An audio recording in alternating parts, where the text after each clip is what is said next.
Acontecia que durante o reinado de Acabe, houve uma grande seca. E se hoje a gente olhar para o mundo, nós podemos ver que existe algo parecido, uma seca espiritual. Mas veja só, nessa passagem nós vemos o profeta Elias sendo sustentado por Deus. Ele começou a ser perseguido, ele saiu de onde ele estava e Deus revelou para ele ficar junto ao ribeiro, chamado Ribeiro de Querite, que lá Deus ia enviar, olha só isso, hein? Corvos que iam trazer alimento para ele. É algo sobrenatural ou não é? Os corvos saíam do palácio de Acabe, que é onde havia alimento, e traziam alimento para ele. Daí a palavra diz que num dado momento o ribeiro secou por falta da chuva, e Deus revelou de novo: olha, agora você vai até Serepta, e lá vai ter uma mulher viúva, e ele chega, vê a mulher ali na porta, apanhando lenha, diz a palavra, pede água, pede pão.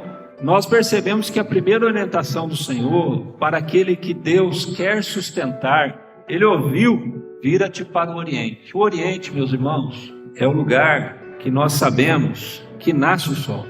E essa é a direção do Senhor. A primeira coisa, você quer uma bênção para a sua vida? Você quer uma bênção dentro do seu lar, nas coisas que te cercam? Vira-te para o Oriente. O sol aqui fala do sol da justiça, o sol que brilha sobre a vida do crente, que é o Senhor Jesus. Então, direção para a vida do homem é Jesus. O que Jesus disse? Nós sabemos isso de cor e salteado. Eu sou o caminho, a verdade e a vida. Ninguém vai ao Pai senão por mim. Jesus é o caminho, Jesus é a direção. E a palavra diz assim: olha, esconde-te junto ao ribeiro de Querite. Onde que nós vamos estar escondidos? Onde nós vamos ser sustentados?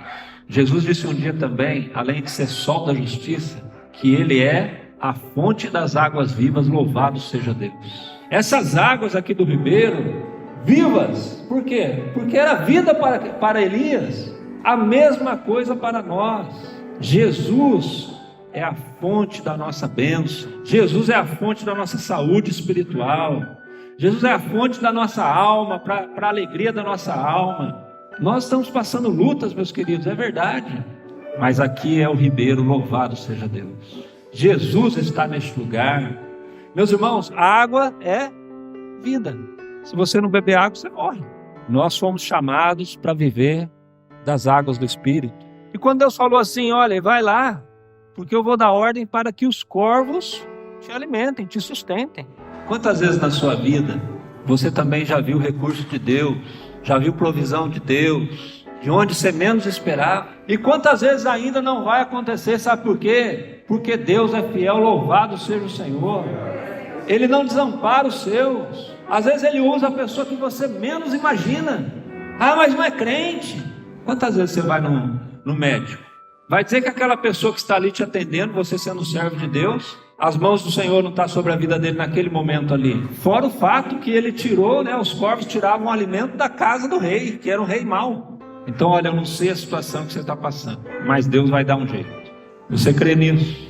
Você crê que Deus pode te abençoar? Ele vai achar uma maneira. Aí a palavra diz que num dado momento, por falta da chuva, o ribeiro secou. O Senhor orientou de novo: olha, você vai até Serepta, lá vai ter uma mulher viúva. Procurando aquela mulher, Elias ia ser abençoado. Mas existe uma realidade que nós não podemos ignorar: é que o Senhor não quer nos ver sozinhos. Por isso o Senhor Deus nos deu a sua igreja, louvado seja Deus.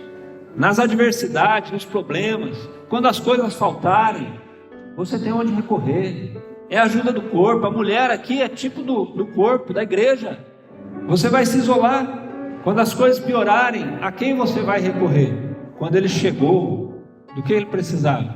De água. A água tem que estar presente. A primeira coisa que ele pediu para a mulher foi água. Sabe por quê? Porque a água aqui é a palavra de Deus. Meus irmãos, nós precisamos viver a palavra de Deus, ouvir a palavra de Deus. Fica em casa orando, não tenha comunhão, não vem à igreja. Que palavra você vai ouvir? Como é que você vai aprender? Como é que você vai crescer na graça e no conhecimento das coisas de Deus? Que tipo de crente você vai ser? Depois ela deu pão a ele. Tem momentos, meus irmãos, que não há nada que resolva senão um pedaço de pão. Jesus é o pão vivo que desceu dos céus. Jesus é o pão que alimenta a nossa alma. Talvez a sua necessidade hoje só seja atendida por esse pão. E existe aqui uma igreja, nós não somos melhores do que ninguém, em absoluto. Mas se existe uma verdade aqui, é a seguinte: neste lugar tem pão, louvado seja o Senhor. Nesse lugar tem água. O foco do culto é o pão e a água. É Jesus e a sua palavra. É a salvação que isso nos traz. E chegou o momento da gente se alimentar do pão, de você colocar a sua vida diante do Senhor, porque há muito pão aqui neste lugar. É o momento de você curvar a sua cabeça e colocar a sua necessidade diante de Deus, porque este pão quer suprir a sua vida.